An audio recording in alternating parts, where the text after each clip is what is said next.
안녕하세요. 예, 오늘 말씀은 제가 최근에 기도를 하면서 와닿던 말씀입니다. 우리가 이 믿음을 자기 기준으로 남의 믿음을 예단하거나 재단하지 말라는 말씀입니다. 우리가 어떤 믿음을 가지고 제가 그전에 천주교를 당시 때에도 거기에도 고려신료 출신들이 있습니다. 고려신료 출신들이 일반 신자들을 좀 신심이 좀 얇은 사람이다라고 좀 예단을 하더라고요. 우리 교회에서도 이제 그런 게 있죠. 이제 장로님이나 이제 권사님들이 볼 때 새로운 성도가 신앙심이 좀 부족하니까 이제 좀 북돋는 의미 차원에서 할 수는 있지만 그걸 가지고 신앙심에 대해서 예단이나 판단은 하지 말라는 말씀입니다. 왜냐하면 우리가 이 학식이 많다고 해서 올바르게 살진 않거든요. 지식이 많은 거는 남의 지식을 많이 하는 거지 본인의 지식을 많이 하는 게 아니거든요. 많이 안다고 해서 많이 세상을 제대로 지키냐? 오히려 많이 아는 것이 그 사람에게 짐이 될 수 있습니다. 근데 우리가 하나님의 나라에 가는 거는 많이 할 필요가 없습니다. 아주 심플합니다. 그냥 예수님을 통해서 천국으로 갈 수 있다는 아주 심플한 믿음 하나만 있으면 되지, 구구절절 구약 성경을 달달달 외우고 신약 성경을 달달달 외웠다고 해서 그것이 올바른 믿음이다. 나는 그만큼 예수님을 잘한다. 하나님을 잘한다. 이렇게 예단할 수 없다고 봅니다. 어저께 저한테 어떤 분이 전화가 왔어요. 유튜브를 보고 목사님하고 대화를 나눠보고 싶다 해서 전화가 왔습니다.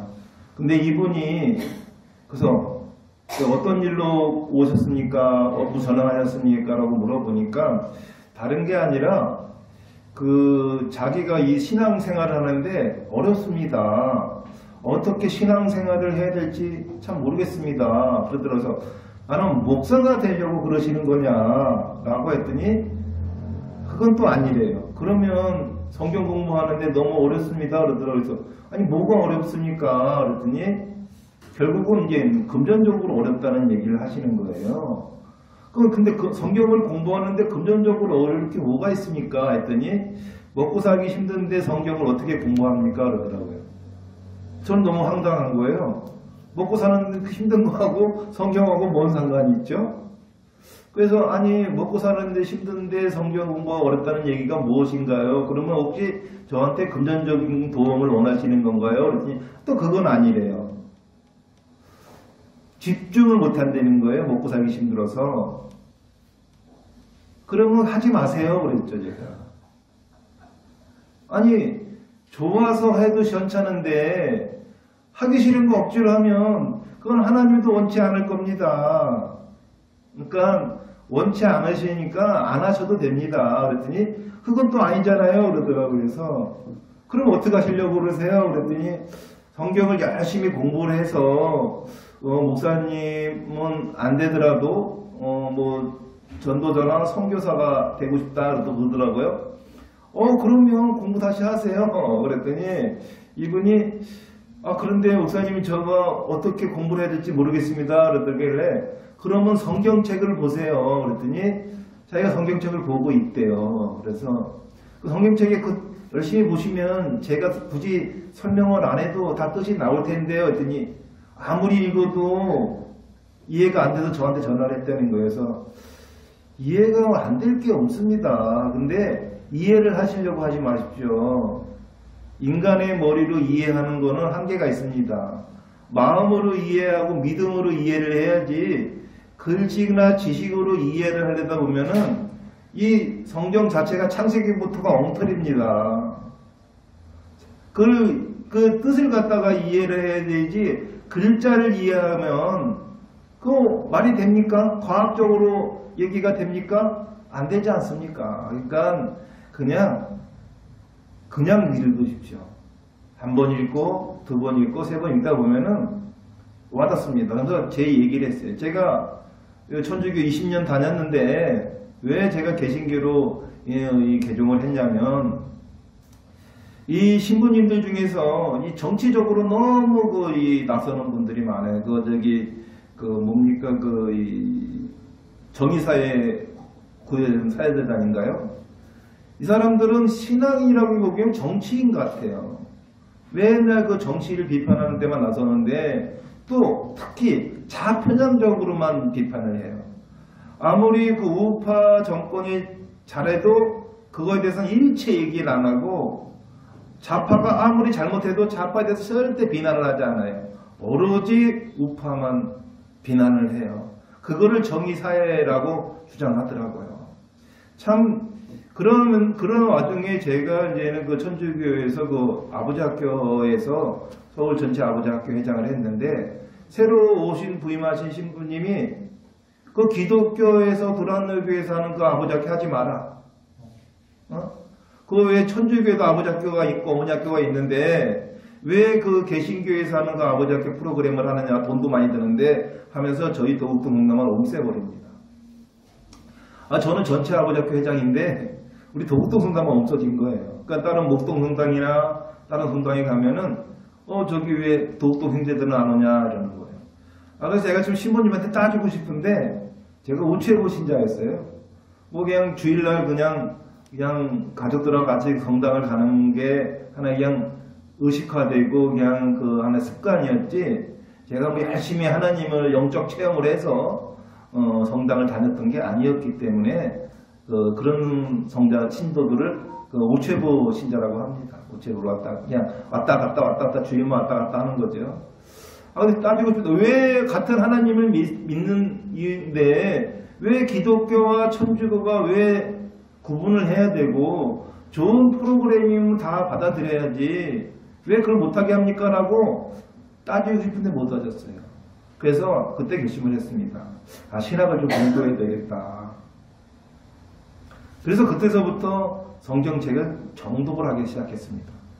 그 전까지는 그냥 성경책 갖고 다니면서 그냥 주일에 예배 성당 가서 같이 그냥 찬송가 부르고 헌금 내고 성체 모시고 그냥 일상화된 그런 거였는데, 성경을 제대로 공부해서 좀 목사님, 선부님하고 좀 따져봐야 되겠다고 시작을 했는데, 공부하고 나니까 따질 것도 없더라고요.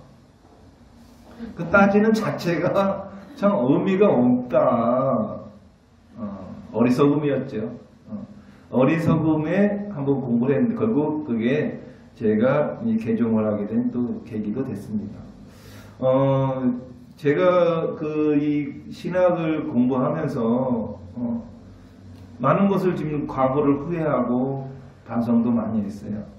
50의 신학을 공부하게 되니까, 50이면 그 공자님이 제천명이라고 그러지 않습니까? 하늘의 명대로 따라야 될 나이가 50이라고 그랬는데, 제가 딱 50의 신학을 공부했어요. 우연히 뭐랄까요, 때가 딱 맞았다고 할까요?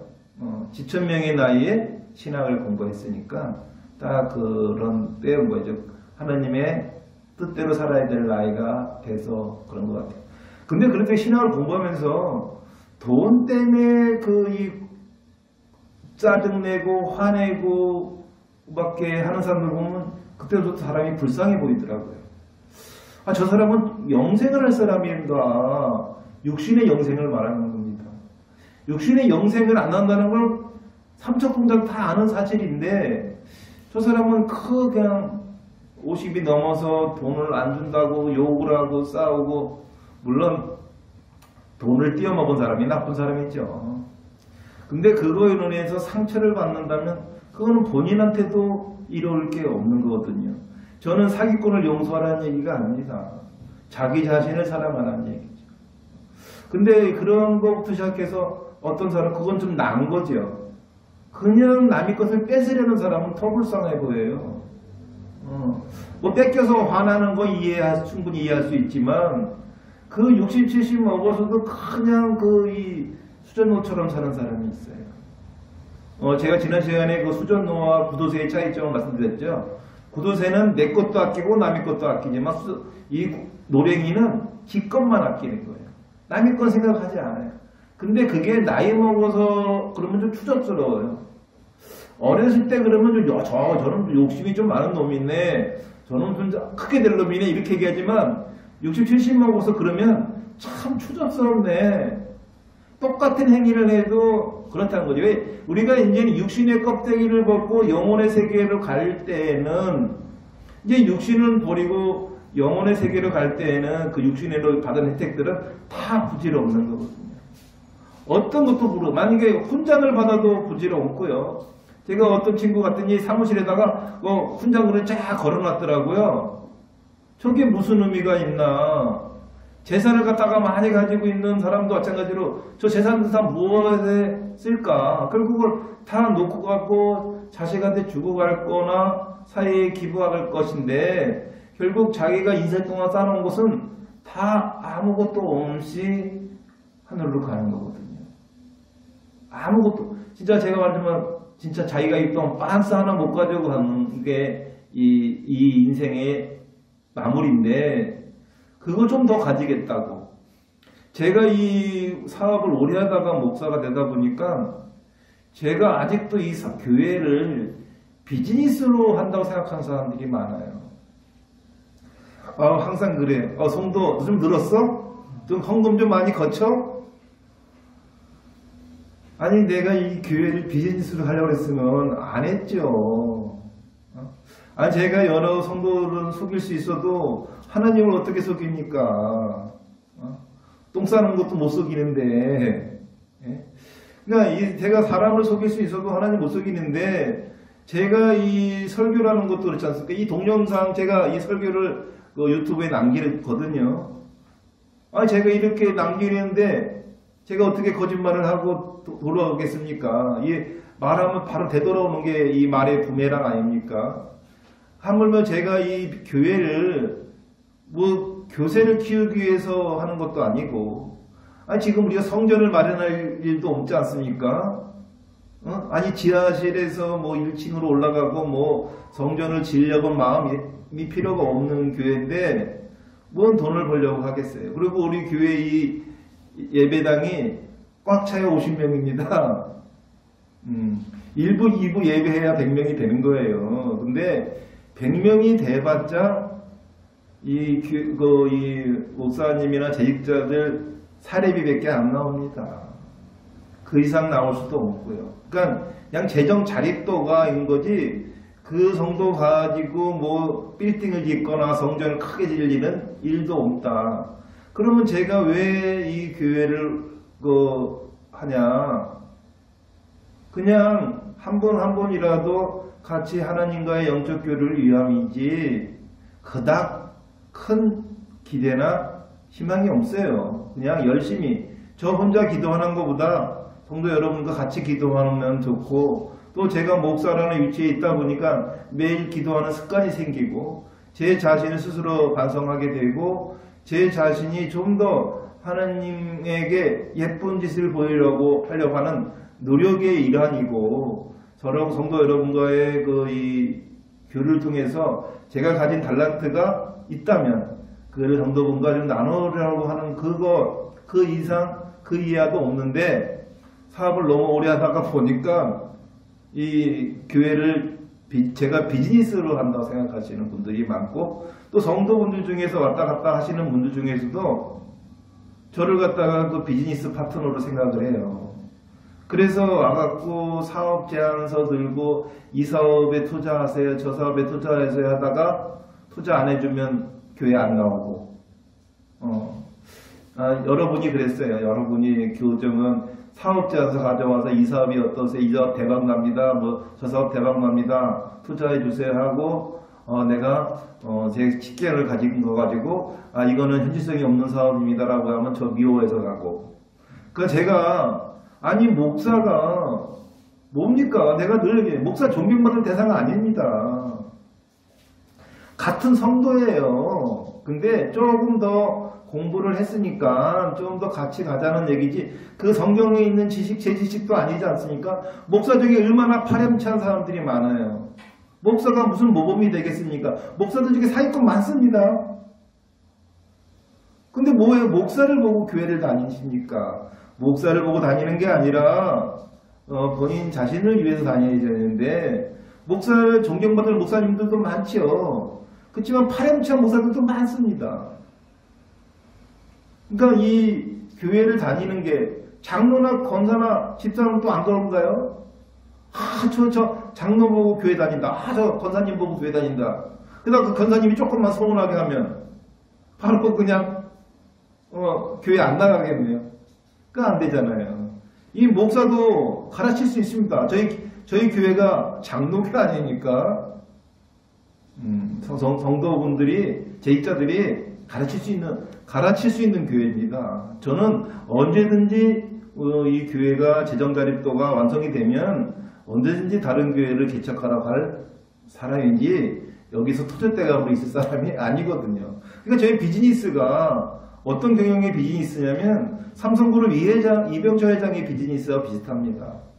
삼성그룹 이병철 회장이 제일이란 말을 가장 좋아해서 제일섬유, 제일합선, 제일제당이라는 다 제일을 붙였대요. 근데 회사를 만들고 나면은 항상 전문 경영인한테 맡기고 다른 일하고 항상 또 새로 제일제당을 일으키고 나면은 거기 전문 경영인 맡기고 당연히 제일합성으로 가고 이렇게 항상 이 경영을 맡긴 게 이 이병철 경영 스타일이라면 정주영의 경영 스타일은 또 반대입니다. 그 사람은 무조건 나를 따르랍니다. 나를 따르라. 뭐든지 자기가 다 결정하고 주도하고 뭐든지 하나로 가야 되는 거죠. 그래서 이름이 다 현대제철, 현대제강, 현대전자 뭐든지 현대라는 브랜드로 이끌어 가야 되는 현대그룹을 그러니까 어느 것이 낫다 어느 것이 틀렸다라고 할 수가 없죠.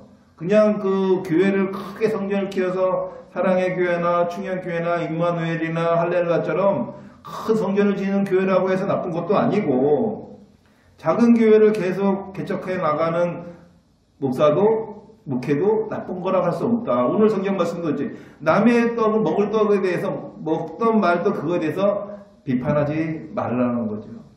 이 믿음이라는 거는 이 인간이 판단해서 결정하는 게 아니라 우리가 상상할 수 없는 판단력에 있는 하나님이 결정하는 거라는 거죠. 그래서 제가 어저께 전화하신 분한테 결국은 어떤 결론이 났냐. 저희 교회에 오시겠다 그러더라고요. 근데 오늘 안 오셨어요. 네? 오늘 틀림없이 온다 그랬는데 안 왔습니다.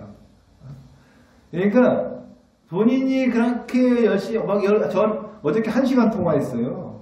제가 먼저 끊을 수는 없잖아요. 그래서 열심히 1시간 통화했는데 그 결론이 뭐냐. 목사님 제가 내일은 교회에 찾아뵙겠습니다. 근데 안 오셨어요. 그래서 오늘 성경 말씀이 더 제 마음에 와닿던 것 같아요.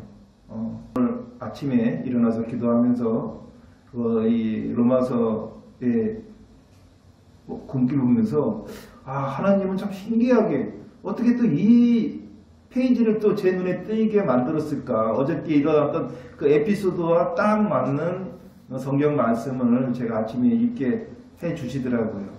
우리 그리스도인은 진짜 생활이 좀 모범이 돼야 되고 전도는 그냥 내가 실천하고 행동하는 것이 전도라고 생각합니다.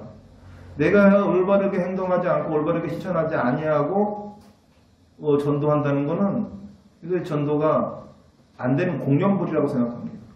우리가 이 제도 늘 기도하고 생활하고 이것이 옳은 삶일까 늘 반성하지만 제대로 실천을 못하고 있어요. 우리가 이 뒤에서 우리 뒷담화를 한다는 말이 있잖아요. 근데 앞담화보다 뒷담화가 재미는 있어요. 남을 흉보는 것처럼 재미나고 싸움 구경하는 것처럼 재미난 게 없는 것처럼 이 뒷담화하는 것도 재미가 있다고 합니다. 근데 아무도 모를 거라고 한 얘기가 또 누구나 다 아는 얘기가 되거든요. 이 사기꾼들이 하는 얘기 있죠. 이거 아무도 모르는 거야. 너한테만 알려면 정보야. 이런 말 하잖아요. 세상 사람들 너만 알아. 너한테만 알려주는 거야. 근데 너만 알려주고 너한테 아는 게 없거든요. 마찬가지로 이게 뒷담화를 해갖고 야 비밀이다. 그럼 그게 비밀이 아닌 거예요. 그 비밀이다까지 얘기하니까 그래서 이 뒷담화를 하는 것도 결국은 이 믿음에 있어서 아주 안 좋은 영향이 옵니다. 성도들끼리도 그런 경향이 있어요. 누구는 어떻더라, 누구는 어떻더라. 그런 말을 안 하시고 사셔야 우리가 이 참 성도라고 할 수 있고 그게 진짜 신앙생활에 모범이 된다고 할 수 있습니다. 사실은 어저께 그분 때문에 음식을 많이 준비하면 큰일 날 뻔했어요. 한 6명 데리고 온다고 그랬거든. 내가 마지막에 그걸 물어봤어요. 왜냐면 점심 대접을 해야 되기 때문에 내일 그럼 몇 분 오십니까? 했더니 한 5명 데리고 온다 그러셔서 그러면 기본적으로 한 5명 오시고 내가 이번 주는 내가 빵을 많이 안 갖고 왔는데 빵을 더 많이 갖고 와야 되는데 어떡하지? 막 그런 걱정을 했어요. 그래서 내가 쓸데없는 걱정을 한 거죠. 그래서 인간의 생각대로 내 생각대로 되는 건 없다. 다 하나님의 뜻에 순명하고 살아야 되겠다. 저는 그리고 그렇게 말씀하신 장로님이나 또 그렇게 어저께 저는 이 젊은 성도나 저는 다 어떻게 하면 이 천국으로 갈지 또 성경의 참 성도가 될지 그 방법을 찾고자 하는 것이고 우리가 내가 내 자신을 내세우면 내세울 만큼 내 자신이 높아지는 게 아니라 낮아지고 천해진다는 거. 우리 성도분들은 저는 그래요. 오늘 성경 말씀에 늘 저는 대세기고 대생이는 게 오른손이 한 일을 왼손이 알지 않게 하라는 말씀도 중요하고요. 다음에 내 자신을 높일수록 내 자신이 낮아진다는 말씀을 생각합니다. 이 목사 믿고 성당 교회 다니지 마시고 하나님 믿고 교회 다니시고 또 목사가 실수하면 저 사람도 인간이니까 이라고 생각하셔야지 목사는 완벽해야 된다. 목사는 모든 모범을 보여야 된다. 그래서 목사가 모범을 보일 때만 나는 교회 다닐 것이고 목사가 모범을 보이지 않으면 나 교회 안 다닐 거야. 그럼 목사가 교주잖아. 그렇죠? 사이비 교주의 교주들이 그렇게 행동이 올바르지가 않아요. 그렇죠? 그래도 그 교주 믿고 재산 다 기부하고 그러지 않습니까? 근데 왜 목사한테는 그런 기준을 적용해서 교회를 다니고 안 다니고 합니까? 목사는 예배 준비 잘하는 그냥 머슴이라 생각하시면 됩니다. 예배 성도님들 오셨을 때 그 교회 좀 깨끗하게 정리정돈을 하고 오늘 권사님께서 지적을 하셨잖아요. 뭡니까? 이 주일 헌금 봉투 왜 준비 안 했냐? 아이고 잘못했습니다. 다음 주에는 잘 준비해 놓겠습니다. 이게 머슴이지. 그러니까 이게 목사를 대단하게 봐갖고 목사 보고 교회 다니니 안 다니니 그럼 다른 교회 가면 그런 목사님은 잘 할까요? 그냥 어느 교회를 가도 완벽하고 된 목사님은 없습니다. 물론 제가 보기에는 물론 그런 완벽하신 목사님이 있다면 예수님이 다시 오신 거 아닐까요? 그러니까 그냥 이 목사를 보고 다니지 말고 단지 목사가 머슴으로 제대로 안 하고 교회 지저분하게 하고 성도들에게 불친절하게 하고 또 뭐라 그럴까요? 제대로 머슴 노릇을 못하면 그러면 그냥 다른 교회를 가셔야 되고 머슴 노릇을 하는데 좀 인격이 좀 부족한 것 같고 품행이 좀 아닌 것 같다. 그거 가지고 교회를 다니니 많이 하지 마시라 말씀드리거든요. 자기 자신을 위해서 목숨을 버리거나 이러한 일을 하는 사람은 없는 것처럼 우리 자신도 항상 자기 자신을 사랑하는 자긍심을 가지시고 이웃을 사랑하는 것이 우리 이 교회에 다니는 사람들의 사랑의 기본이니까 그 사랑 안에는 남의 허물도 덮어준다는 것을 아시길 바랍니다. 오늘 말씀 여기서 마치겠습니다.